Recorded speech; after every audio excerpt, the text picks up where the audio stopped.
I've read the fiery gospel written, burnished rows of steel. As you deal with my condemner, so with you my grace shall deal. Let the hero born of woman crush the serpent with his heel, since God is marching on. Hey guys, I'm out hiking in the beginning of a beautiful Minnesota fall, and I had some thoughts while I was hiking that I want to share with you.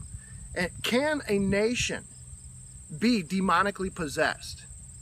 That's a question I want to talk about here today. You know, we've been studying Mystery Babylon and how she had this cup that was full of the filthiness of her fornication and abominations, and she pours them out upon the entire earth.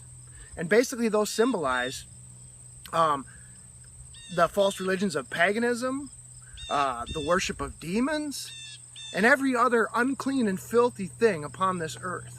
And I'm going to read from Luke chapter 11. When Jesus was casting out demons, this is what he said. He says, but I with the finger of God, Luke 11 verse 20, but I with the finger of God cast out devils. No doubt the kingdom of God is come upon you. He says, when a strong man armed keepeth his palace, his goods are in peace. But when a stronger than he shall come upon him and overcome him, he taketh from him all his armor, wherein he trusteth, and divideth his spoils. You know, that's what the strong man. We've talked about that before. You know, every Christian man ought to be the strong man of his house, protecting his house, not just physically, but spiritually as well. And that's why there's this assault upon men in America today. Because Satan knows that if he binds that strong man who's supposed to be the shepherd and the spiritual leader of his house, that he can go in and take over the whole house, destroy the family. And that is the goal of demons today. And so Christ says, he that is not with me is against me.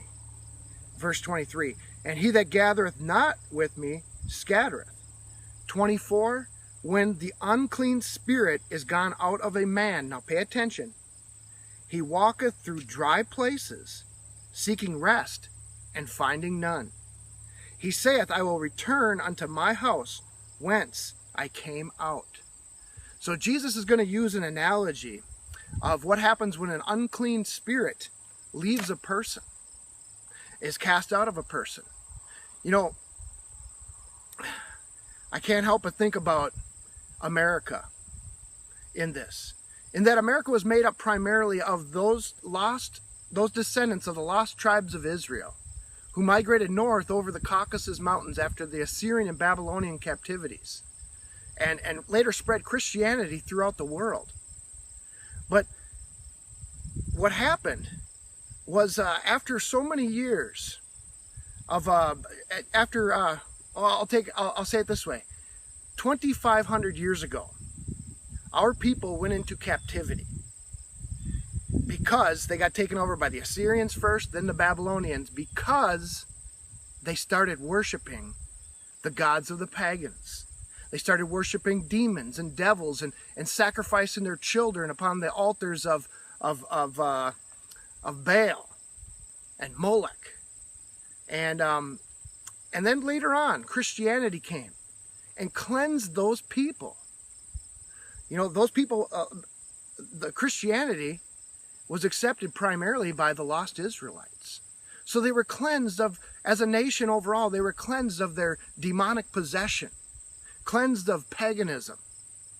And now, just until recently here in America, paganism is beginning to come back in. Why is that? Because we've left our house empty. We've removed God. There is no protection from demons now. And there's something very important we need to know about that, because, you know, we thought it was bad when the Israelites were steeped in paganism before. Oh, I mean, look at what's happening today and what's coming. It's going to be 7 times worse. Let me finish reading here. He says, so when an unclean spirit is gone out of a man, after he's cast out of a man, he walketh through dry places, seeking rest and finding none. He saith, I will return unto my house whence I came out, he will return to the Israelites, and when he cometh, he findeth it swept and garnished, empty, no Christ, no God. Then goeth he, and he taketh with him 7 other spirits more wicked than himself. And they enter in and dwell there. And the last state of that man is worse than the first. And then in another place, Jesus says, so shall it be unto this wicked generation, this lawless generation, this perverse generation.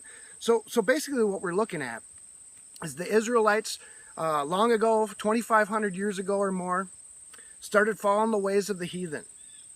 And they became, in a sense, possessed as a nation. Just focused on immorality, depravity, and everything that's wicked. Then they were cleansed with the teachings of Jesus Christ. And now we've thrown him out, we've thrown God out, our house is empty, and now those demons are coming back 7 times more powerful. Worse than it was before. And if you ever wonder why, you look out at America today, and it baffles me when I think that, when I observe that people are so obsessed with sin, obsessed with wanting to abort their babies, obsessed with every perversion and homosexuality and sodomy, and obsessed with adulteries and fornications. It's an obsession. Or could we say, is it a national demonic possession? Think about that. Hey, I'm going to go continue with my hike here, and if I have any more thoughts, I'll stop and talk to you some more. But always remember, this generation, we are in a spiritual war. Ephesians chapter 6 tells us that we are fighting against evil spirits that are in high principalities and powers of the darkness of this world. So stand up and be a Christian overcomer.